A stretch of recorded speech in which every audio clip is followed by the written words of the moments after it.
16 और 17 जनवरी का समय आपके लिए कैसा रहेगा। मकर संक्रांति हो गई है, आप सबने बहुत अच्छे तरीके से दही चूड़ा, तिल के लड्डू, पोहा के लड्डू, मूढ़ी के लड्डू खाए होंगे और खिचड़ी भी खाया होगा, दान भी किया होगा, ऐसी मैं आशा रखता हूं। आइए अब 16 और 17 जनवरी की कहानी को समझते हैं कि आपके लिए कैसा रहने वाला है।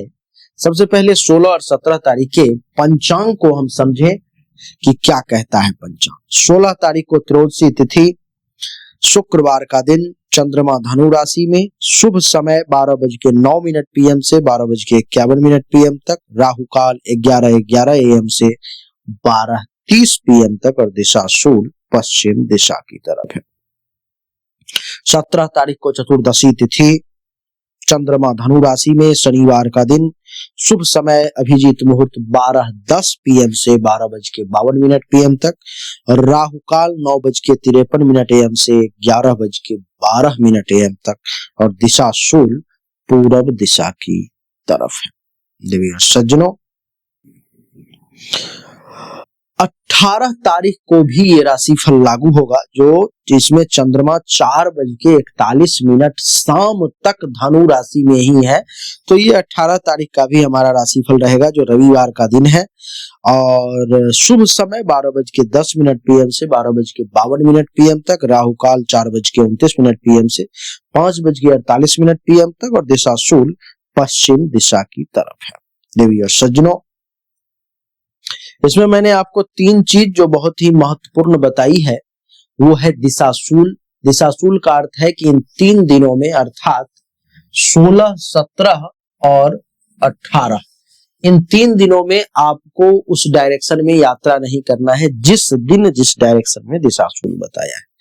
राहु काल दूसरा बताया, जिस समय में कुछ समय दिया आपको कि इतने देर का राहु काल है, इतने बजे से इतने बजे तक, उस समय में कोई भी विशेष काम, शुभ काम अथवा किसी विशेष उद्देश्य से निकलने का प्रयास ना करें, आपके लिए अच्छा नहीं रहेगा।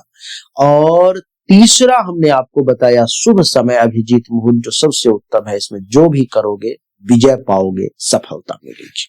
आइए चर्चा को आरंभ करें, समझने का प्रयास करें कि किस राशि वालों के लिए आखिर समय कैसा रहने वाला है। तो मेष राशि से ही अपन चर्चा शुरू करते हैं। मेष राशि वालों के लिए कुंडली के 9वें भाव में प्रवेश है चंद्रमा का, धर्म और भाग्य के भाव में।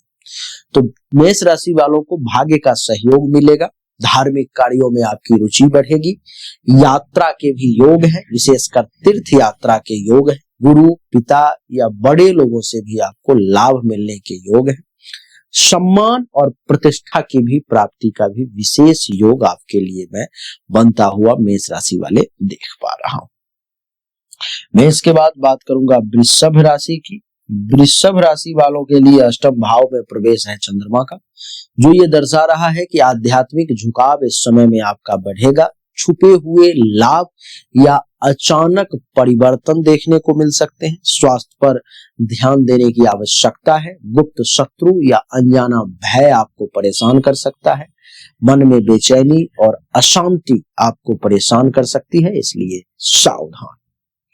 वृषभ के बाद बात करूंगा राशि चक्र की तीसरी राशि मिथुन राशि की। मिथुन राशि वालों के लिए सप्तम भाव में प्रवेश है चंद्रमा का, जो ये दर्शाता है कि ये रिश्तों में तकरार उत्पन्न कर सकता है, इसलिए सावधान। और इससे समाज में प्रतिष्ठा बढ़ेगी, पार्टनरशिप से फायदा होगा, व्यापार और व्यवसाय में भी आपको विशेष लाभ के योग में देख पा रहा हूं, क्योंकि सप्तम भाव में आपके लिए चंद्रमा है।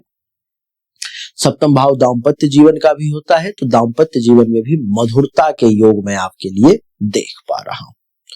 मिथुन के बाद बात करूंगा कर्क राशि की। कर्क राशि वालों के लिए कुंडली के 6ठे भाव में प्रवेश है चंद्रमा का, जो ये दर्शाता है कि संयम और धैर्य रखने से आपको लाभ मिलेगा। ऋण या जिम्मेदारियों का दबाव जो है सो बढ़ता हुआ प्रतीत हो रहा है, खर्च भी आपका निश्चित तौर पर वे बढ़ेगा, ऐसा मैं देख पा रहा हूं। विरोधियों से टकराव की संभावना मुझे लग रही है। आपके जो विरोधी हैं उनसे आपका टकराव हो सकता है, उनसे आपकी परेशानी हो सकती है, इसलिए सावधान। मानसिक चिंता, तनाव और स्वास्थ्य में हल्की गड़बड़ी की संभावना भी मैं देख रहा हूं, क्योंकि छठा भाव रोग ऋण शत्रु का होता है, तो आप थोड़ा सा सावधानी बरतनी होगी। कर्क के बाद बात करूंगा सिंह राशि की। सिंह राशि वालों के लिए कुंडली के पंचम भाव में प्रवेश है चंद्रमा का, जो ये दर्शाता है कि कभी कभी भावुकता अधिक हो सकती है, आपको रचनात्मकता बढ़ती हुई प्रतीत हो रही है, प्रेम संबंधों में प्रगाढ़ता के योग है, संतान पक्ष से आपको खुशी मिल सकती है, पढ़ाई शिक्षा और बुद्धि संबंधी कार्यों में सफलता मिलने के योग है आपके लिए, क्योंकि पंचम भाव विद्या और संतान का मूल रूप से और प्रेम का खास करके होता है। सिंह के बाद बात करूंगा कन्या राशि की। कन्या राशि वालों के लिए कुंडली के चतुर्थ भाव में है चंद्रमा, जो ये दर्शाता है कि घर की सजावट या सुधार के भी योग है, मानसिक शांति भी इस समय में आपकी बनी रहेगी, वाहन संपत्ति जमीन इन सब से आपको लाभ का योग है, माता से स्नेह और सहयोग का भी योग मैं देख रहा हूं, घर परिवार में सुख और शांति के भी खूब सुंदर योग मैं देख पा रहा हूं आपके लिए। कन्या के बाद बात करूंगा तुला राशि की। तुला राशि वालों के लिए कुंडली के तृतीय भाव में प्रवेश है चंद्रमा का, जो ये दर्शाता है कि विवाद आपको इन 3 दिनों में परेशान कर सकता है, तो सावधान रहे। लेखन कला और संचार से जो लोग जुड़े हुए हैं उन्हें कुछ सफलता मिलने की योग है, छोटी छोटी यात्राओं के योग भी मैं तुला राशि वालों के लिए देख रहा हूं, भाई बहनों से सहयोग भी मिल सकता है, साहस और पराक्रम भी आपका बढ़ता हुआ इस समय में मुझे अनुभूति हो रही है इस बात की। तुला के बाद बात करूंगा वृश्चिक राशि। देवी और सज्जनों, वृश्चिक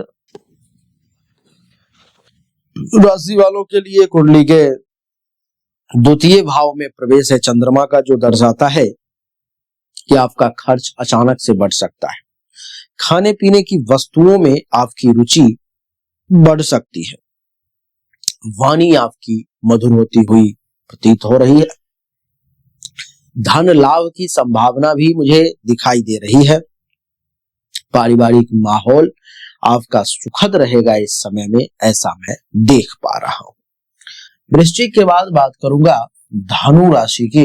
देवी और सज्जनों, धनु राशि वालों के लिए कुंडली के प्रथम भाव में प्रवेश है चंद्रमा का, जो ये दर्शाता है कि मन में कभी कभी चंचलता और अस्थिरता आपको परेशान कर सकती है, लोग इस समय में आपके तरफ आकर्षित होंगे, स्वास्थ्य आपका अच्छा रहेगा, नए कार्यों की योजना भी आपकी जरूर बनेगी, मन आपका प्रसन्न रहेगा और आत्मविश्वास भी बढ़ता हुआ प्रतीत हो रहा है इस समय में। देवी और सज्जनों, धनु राशि वालों के लिए मैं देख पा रहा हूं कि पहला भाव जो है सो विवेक का होता है, मस्तिष्क का होता है, तो मस्तिष्क में विवेक के घर में चंद्रमा विराजमान है, तो ये कोई भी गलत निर्णय धनु राशि वालों को चंद्रमा नहीं लेने देगा, क्योंकि बुद्धि से तो आप गलत निर्णय ले सकते हो, लेकिन विवेक से गलत निर्णय आप नहीं ले सकते।